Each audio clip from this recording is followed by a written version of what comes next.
Salut, c'est Frédéric Ostruy, bienvenue dans cette courte vidéo où on va parler d'un point essentiel pour ton abondance, pour attirer l'abondance à toi, qu'elle soit financière, amoureuse, tout est quanti.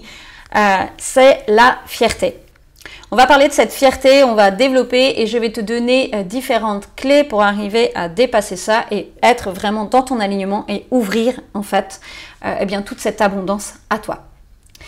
Je suis coach spirituel et holistique et ça fait plus de 30 ans que je suis dans cette recherche de développement personnel et spirituel. J'étais un peu barrée même pendant plusieurs années où j'ai habité dans des centres bouddhistes. Je voulais être non-bouddhiste et en parallèle, de ces recherches spirituelles, j'ai eu une vie assez chaotique, donc ça a été hyper intéressant parce que la vie m'a mis à l'épreuve à travers plusieurs deuils. En fait, j'ai toute ma famille qui est décédée progressivement, j'ai été confrontée à la maladie, au cancer, à la violence psychique et physique. Et du coup, j'ai pu développer tout un tas de techniques et comprendre en fait ce qui était donné dans les enseignements spirituels ancestraux pour les appliquer dans le quotidien, dans la matière et avoir une résonance et un impact aujourd'hui dans la matière. Donc si tu veux en savoir un peu plus sur moi, je t'invite à aller par là sur mon site internet ou à me contacter pour que je t'en parle un peu plus en détail. On va revenir sur cette histoire de fierté. Donc la fierté, c'est vraiment un mouvement subtil ou grossier, ça dépend en fait où est-ce que tu en es dans ton cheminement, qui va faire que tu vas te confronter à l'extérieur, donc soit directement au monde matériel, soit en fait à tes mondes subtils, et qui va t'empêcher d'être dans la réceptivité. Pourquoi? Parce qu'en fait, quand tu es dans la fierté, tu vas être dans un mouvement de saisie et de confrontation, en fait. Tu vois, je suis fière. On se confronte, tu vois, on n'est pas dans l'humilité, justement. Je vais te partager un petit exemple par rapport à ça. Il y a quelqu'un que je coachais là ce matin. En fait, j'accompagne une personne dans son développement personnel. Et c'est une personne qui aime bien aller se lancer des défis dans la nature. Et en fait, dans ce défi-là, il y a un moment donné, c'est comme si l'univers lui disait qu'il devait être humble face à ça et que ça n'était pas lui qui avait le pouvoir sur ce qui pouvait vraiment se passer. Alors, je reviens sur ce point-là parce que on a le pouvoir dans un sens, mais on n'a pas la totale maîtrise. Et c'est ça la fierté en fait, c'est vouloir totalement tout maîtriser. Donc, pourquoi est-ce qu'avec la fierté ça ne fonctionne pas? Parce que c'est basé sur ton ego. L'ego, c'est la résultante de tous nos programmes réfrénants et de toutes nos souffrances. Et donc, l'ego, il est placé à l'intérieur de toi, au fond. Et pour être dans son alignement, où est-ce qu'il faut être? Il faut être aligné à l'intérieur de soi, au fond. Donc, tu vois le truc, en fait, tu peux pas être à l'intérieur de toi au fond si c'est bloqué par de l'ego, tu vois, s'il y a du compost là-dedans, quoi, tu vois, et là c'est pas l'état de compost justement, enfin si c'est du compost, c'est pas du terreau.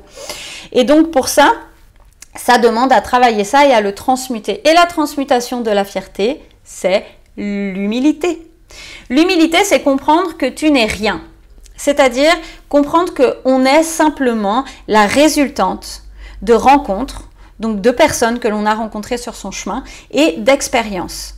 Que ça soit sur ce plan physique dans cette vie ou dans d'autres vies et dans d'autres dimensions. Donc autant sur le plan vertical que sur le plan horizontal, on a tout un tas d'expériences et de rencontres qui font ce qu'on est aujourd'hui dans cet instant T, qui va changer. Okay, demain, on sera déjà différent. Et donc, à partir du moment où tu intègres que toi, tu es à peine un grain de sable là-dedans, que le toi n'existe pas vraiment, et bien du coup, tu retombes dans l'humilité, tu n'as plus cette fierté. Parce que tu es dans une forme de gratitude, du coup, à partir de ce moment-là. Puisque ce qui te constitue, c'est toutes tes expériences, même traumatisantes, et encore plus traumatisantes d'ailleurs. Ok? Dans le bouddhisme, avant de recevoir quoi que ce soit comme enseignement, on doit faire les nyandres. Et le départ de ça, c'est les prosternations. Les prosternations, donc tu es debout, tu te prosternes par le corps, la parole et l'esprit devant le Bouddha, le Dharma et la Sangha. Et donc, une fois que tu es fait comme ça, tu te couches. Okay? Et tu te relèves et tu te couches et tu te relèves. Quand tu fais ça, tu imagines devant toi l'arbre de la lignée, donc tous les êtres qui font partie de l'enseignement que tu reçois. Donc tu as un maître qui derrière lui a un maître et un maître et un maître et un maître, et toute une ramification qui font que tu te rends compte que ce que tu intègres aujourd'hui, ça n'est pas juste par toi, par fierté, c'est l'enseignement du maître qui résulte de tous les êtres qu'il y a autour. Et dans le bouddhisme, on ne parle pas que d'une dimension matérielle, hein, on parle vraiment d'autres dimensions aussi et d'autres temporalités. Ça, c'est la première chose. Et ensuite, quand tu te prosternes, donc tu as cet arbre, tu as à ta gauche ta mère et toutes les femmes de ta lignée, même si elles sont mortes, hein, c'est pareil. Et à ta droite, tu as tous les hommes de ta lignée, donc ton père, et tous les hommes de ta lignée, même s'ils sont morts, la même chose, ok? Donc en fait, à chaque mouvement que tu fais, déjà, tu ne le fais pas pour toi seul, pour ta pomme, tu le fais vraiment pour te prosterner avec tous ces êtres et puis dans le but de te libérer, pour libérer tout le monde. Ensuite, tu dois réciter. Donc, je te le fais en tibétain ou en français? Sangé, Chenonso Kichonamla. Je te ferai une petite vidéo peut-être de prosternation. En tous les cas, tu te prosternes devant le Dharma, le Bouddha, la Sangha. Qu'est-ce que ça veut dire? Ça veut dire qu'on se prosterne devant les enseignements, devant le maître, mais le maître, ça peut être ton coach, ça peut être ton thérapeute, ça peut être une amie, ça peut être n'importe qui.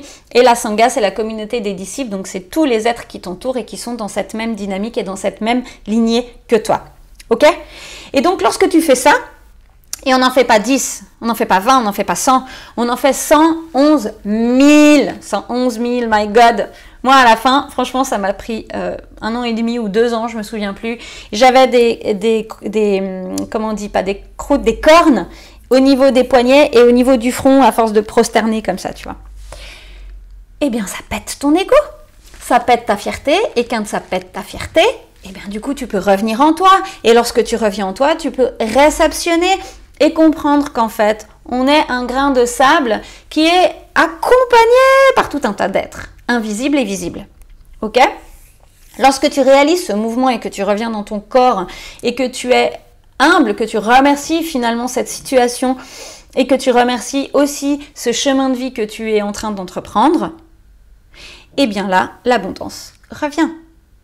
Pourquoi? Parce que tu n'es plus dans la saisie, primo, et secondo, tu acceptes d'entendre en fait les enseignements qui sont à l'extérieur, qui sont donnés par la vie, par les êtres invisibles ou par les gens qui t'accompagnent.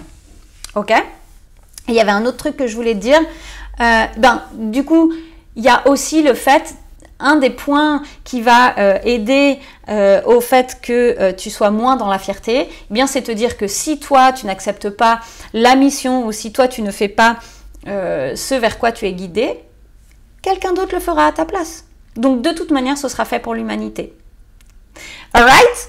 J'espère vraiment que ces informations t'ont aidé. Si tu as besoin de plus de détails, note-les en commentaire. Je t'invite à les noter en commentaire. Abonne-toi, like et puis suis-moi sur Instagram parce que tous les jours, je te fais une minute matin, une vidéo d'1 minute qui va te donner des tips mindset, spiritualité, business 5D, donc 5D basé sur l'amour, sur le nouveau monde. Je te fais plein de bisous et créons ensemble un nouveau monde. Bye bye!